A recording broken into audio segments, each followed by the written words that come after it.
ഒന്നുകൂടി പറയണോ ആദ്യത്തെ? വേണം. ഇല്ലത്തെ ഉണ്ണിക്ക് ഇരുട്ടുണ്ണാൻ പോയി. ഇപ്പോൾ 2 അപ്പം കിട്ടി. ഒരപ്പം ഉണ്ണി തിന്നു. മറ്റേ അപ്പം ഉണ്ണിയുടെ ഇല്ലത്ത് വന്നിട്ട് കുഴിച്ചിട്ടു. എന്നിട്ട് ഉണ്ണി പറഞ്ഞു, നാളേക്ക് ഇത് മുളച്ചില്ലെങ്കിൽ എൻ്റെ അച്ഛൻ്റെ കൊങ്ങണാങ്കത്തി കൊണ്ട് 1 2 1 2 എന്ന് പറഞ്ഞു. പിറ്റേ ദിവസമായപ്പോഴേക്കും അപ്പം മുളച്ച് വന്നു.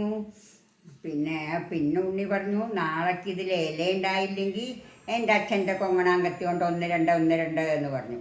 പിറ്റേ ദിവസം നോക്കിയപ്പോൾ അതിൽ ഇല വന്നിട്ടുണ്ട്. പിന്നെ ഉണ്ണി പറഞ്ഞു, നാളേക്ക് ഇത് പടർന്ന് വന്നില്ലെങ്കിൽ എൻ്റെ അച്ഛൻ്റെ കൊങ്ങണാങ്കത്തി കൊണ്ട് 1 2 1 2. പിറ്റേ ദിവസമായപ്പോഴേക്കും അത് വള്ളിയായിട്ട് പതുക്കെ പടർന്നടങ്ങി. അപ്പം ഉണ്ണി വേഗം നല്ല പന്തലൊക്കെ കെട്ടിക്കൊടുത്തു. അത് കഴിഞ്ഞിട്ട് പറഞ്ഞു, നാളേക്ക് ഇതിൽ പൂവുണ്ടായില്ലെങ്കിൽ എൻ്റെ അച്ഛൻ്റെ കൊങ്ങണാങ്കത്തി കൊണ്ട് 1 2 1 2. പിറ്റേ ദിവസമായപ്പോൾ അതിൽ കുറേശ്ശെ പൂവ് വന്നു. അത് കഴിഞ്ഞ് പിന്നെ അപ്പം നാളേക്ക് ഇതിൽ നിറച്ച് പൂവുണ്ടായില്ലെങ്കിൽ എൻ്റെ അച്ഛൻ്റെ കൊങ്ങണാങ്കത്തി കൊണ്ട് 1 2 1 2 എന്ന് പറഞ്ഞു. പിറ്റേ ദിവസം അതിൽ നിറച്ച് പൂവൊക്കെ ഉണ്ടായി. അപ്പോൾ ഉണ്ണി പറഞ്ഞു, നാളേക്ക് ഇതിൽ കായ വന്നടങ്ങിയില്ലെങ്കിൽ എൻ്റെ അച്ഛൻ്റെ കൊങ്ങണാങ്കത്തി കൊണ്ട് 1 2 1 2 എന്ന് പറഞ്ഞു. പിറ്റേ ദിവസമായപ്പോഴേക്കും അതിൽ കായൊക്കെ വന്നു. പിന്നെ ഉണ്ണി പറഞ്ഞു, നാളേക്ക് ഇത് നല്ലോണം മൂത്ത് വന്നില്ലെങ്കിൽ എൻ്റെ അച്ഛൻ്റെ കൊങ്ങണാങ്കത്തി കൊണ്ട് 1 2 1 2 എന്ന് പറഞ്ഞു. പിറ്റേ ദിവസം നോക്കിയപ്പോൾ കായൊക്കെ മൂത്തിട്ടുണ്ട്. അപ്പോൾ ഉണ്ണി പറഞ്ഞു, നാളേക്ക് ഇത് പഴുത്തില്ലെങ്കിൽ എൻ്റെ അച്ഛൻ്റെ കൊങ്ങണാങ്കത്തി കൊണ്ട് 1 2 1 2 എന്ന്. പിറ്റേ ദിവസം പന്തലിൽ നിറച്ച് പഴുത്ത അപ്പം നിൽക്കുന്നുണ്ട്. അപ്പോൾ ഉണ്ണി വേഗം പന്തലിൻ്റെ മുകളിൽ കയറിയിരുന്ന് അപ്പം വരച്ച് തിന്നടങ്ങി. അപ്പം ദാ ഒരു രാക്ഷസി ആ വഴിക്ക് വരുന്നു. രാക്ഷസിക്ക് ഉണ്ണിയെ കണ്ടപ്പോൾ രാക്ഷസിക്ക് ഉണ്ണിയെ തിന്നണമെന്നാണ് മോഹേ. അപ്പം രാക്ഷസി പക്ഷേ പറഞ്ഞു, ഉണ്ണിക്കുട്ടാ, എനിക്ക് അപ്പം തിന്നാൻ കൊതിയാവുന്നു, ഒരപ്പം കൂടെ ഇട്ടതാന്ന് പറഞ്ഞു. അപ്പോൾ ഉണ്ണി വേഗം ഒരപ്പട്ട് കൊടുത്തു. അപ്പോൾ അയ്യോ, അത് കുപ്പക്കുഴിയിൽ പോയി എന്ന് പറഞ്ഞു. അല്ല, ഒരെണ്ണം കൂടി ഇട്ടതാന്ന് പറഞ്ഞു. അപ്പം ഒരെണ്ണം കൂടി ഇട്ട് കൊടുത്തു. അപ്പം അത് അപ്പിക്കുഴിയിൽ പോയി എന്ന് പറഞ്ഞു. അപ്പോൾ ഇനി ഒരെണ്ണം കൂടി ഇട്ടതാന്ന് പറഞ്ഞു. അപ്പോൾ ഒരെണ്ണം കൂടി ഇട്ട് കൊടുത്തു. അപ്പം അത് ഓവിൽ പോയി, മൂത്രക്കുഴിയിൽ പോയി എന്ന് പറഞ്ഞു. ഒരെണ്ണം കൂടി ഇട്ടതാന്ന്. അപ്പം ഒരെണ്ണം കൂടി ഇട്ട് തന്നു. അപ്പം അയ്യോ, അത് കിണറ്റിൽ വീണു. പിന്നെ ഒരെണ്ണം കൂടി ഇട്ടതാ. പിന്നെ ഇട്ട് കൊടുത്തപ്പോൾ അത് കുളത്തിൽ പോയി. അങ്ങനെ പോയി അപ്പം രാക്ഷസി പറഞ്ഞു, എനിക്ക് അപ്പം ഒന്നും കിട്ടിയില്ലല്ലോ, എനിക്കൊരു കാര്യം ചെയ്യുക, നിൻ്റെ കുടുമയിൽ കെട്ടി ഒരപ്പം താത്തിട്ടാ എന്ന് പറഞ്ഞു. അപ്പോൾ ഉണ്ണി വേഗം കുടുമയിൽ ഒരു അപ്പം കെട്ടി താത്തി കൊടുത്തപ്പോൾ രാക്ഷസി കുടുംബ പിടിച്ചങ്ങോട്ട് വലിച്ചു. എന്നിട്ട് ഉണ്ണി അങ്ങോട്ട് തോട്ടിലേക്ക് ഇട്ടിട്ട് രാക്ഷസിയുടെ കയ്യിൽ ഒരു ചാക്കുണ്ട്, അതിൽ ഉണ്ണിയായിട്ട് കെട്ടി തോളത്തിട്ട് രാക്ഷസിയുടെ വീട്ടിലേക്ക് പോയി. അവിടെ ചെന്നപ്പോൾ രാക്ഷസിയുടെ മകളുണ്ട് അവിടെ നിൽക്കണു. അപ്പോൾ രാക്ഷസി പറഞ്ഞു, ഞാൻ കുളിച്ച് വരാം, നീ ഈ ഉണ്ണിയെ വെട്ടി നുറുക്കി വെള്ളത്തിലിട്ട് തിളപ്പിച്ച് വേവിച്ച് വെക്കണം, ഞാൻ വരുമ്പോഴേക്കെന്ന് പറഞ്ഞു. അപ്പോൾ മകൾ പറഞ്ഞു, ശരി അങ്ങനെ ആവാം എന്ന് പറഞ്ഞു. എന്നിട്ട് രാക്ഷസി കുളിക്കാൻ പോയി.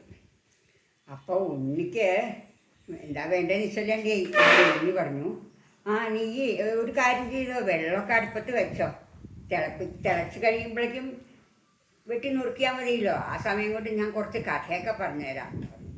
അപ്പം ശരി എന്ന് പറഞ്ഞു. എന്നിട്ട് അടുപ്പ് കൂട്ടിയിട്ട് വിറകൊക്കെ കൂട്ടി കത്തിച്ച് വെള്ളം തിളപ്പിക്കാൻ വെച്ചു. എന്നിട്ട് ഇങ്ങനെ ഉണ്ണി ഓരോ കഥകളൊക്കെ പറഞ്ഞ് രാക്ഷിയുടെ മകളുടെ ശ്രദ്ധയൊക്കെ തിരിച്ച് കുറച്ച് കഴിഞ്ഞപ്പോൾ പറഞ്ഞു, വെള്ളം തിളച്ചു നോക്കണ്ടേ എന്ന് പറഞ്ഞു. ശരിയാ, വെള്ളം തിളച്ചാലല്ലേ ഉണ്ണിയെ വെട്ടി നുറുക്കിയിട്ട് അങ്ങോട്ട് ഇടേണ്ടത്. അപ്പം രാക്ഷിയുടെ മകൾ വേഗം ഇനിയിട്ട് നിന്ന് വെള്ളം തിളച്ചു നോക്കുമ്പോഴേ ആ കാലന്മ പിടിച്ച ആ വലിയൊരു പാത്രം വെച്ചേക്കണത്. ഉണ്ണിയുടെ ദേഹം മുഴുവൻ നുറുക്കിയിടണമെങ്കിൽ വലിയ പാത്രം വേണ്ടേ, അതിൻ്റെ ഉള്ളിലേക്ക് അങ്ങോട്ട് ഇട്ടു രാക്ഷിയുടെ മകളെ. അപ്പം മകള് അതിൽ കിടന്ന് വെന്ത് കഷ്ണമായിട്ടൊക്കെ പോയി. എന്നിട്ട് ഉണ്ണി എന്താ ചെയ്തെച്ചാൽ അടുക്കളയിൽ വിറകൊക്കെ വെക്കണ അട്ടത്തിൻ്റെ മുകളിൽ കയറിയിരുന്നു. രാക്ഷസി കുളിച്ച് വന്നപ്പോൾ ഉണ്ണിയെ കാണാനില്ല, മകളെയും കാണാനില്ല. അടുപ്പിലെ പാത്രത്തിൽ എന്തോ വെന്ത് കിടക്കുന്നുണ്ട്. അപ്പോൾ മകളെ എവിടെയോ പോയി, എന്നാലും സാരമില്ല, ഉണ്ണിയൊക്കെ വെട്ടി നോക്കി വേവിച്ച് വെച്ചിട്ടുണ്ടല്ലോ, അത് തിന്നേക്കാം എന്ന് വിചാരിച്ച് രാക്ഷസി വേഗം വന്ന് കുറച്ച് കഷ്ണമൊക്കെ എടുത്ത് ഒരയിലിട്ടിട്ട് തിന്നിറങ്ങിയപ്പോൾ ഉണ്ണി മുകളിൽ അപ്പത്തിൻ്റെ മുകളിൽ ഇരുന്ന് പറഞ്ഞു, തൻ്റെ മകളെ താണ്ടീനി എന്ന് പറഞ്ഞു.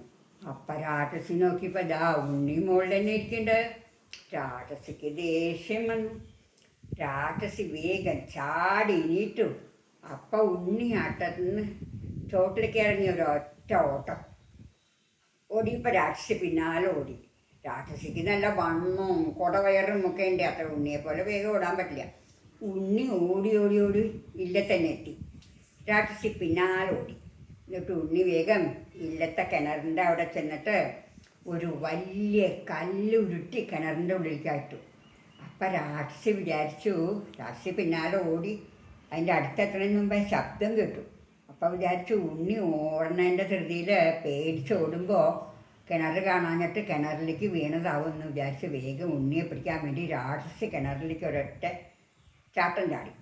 അപ്പോൾ ഈ ബഹളമൊക്കെ കേട്ട് എല്ലാവരും കൂടി ഓടി വന്നു.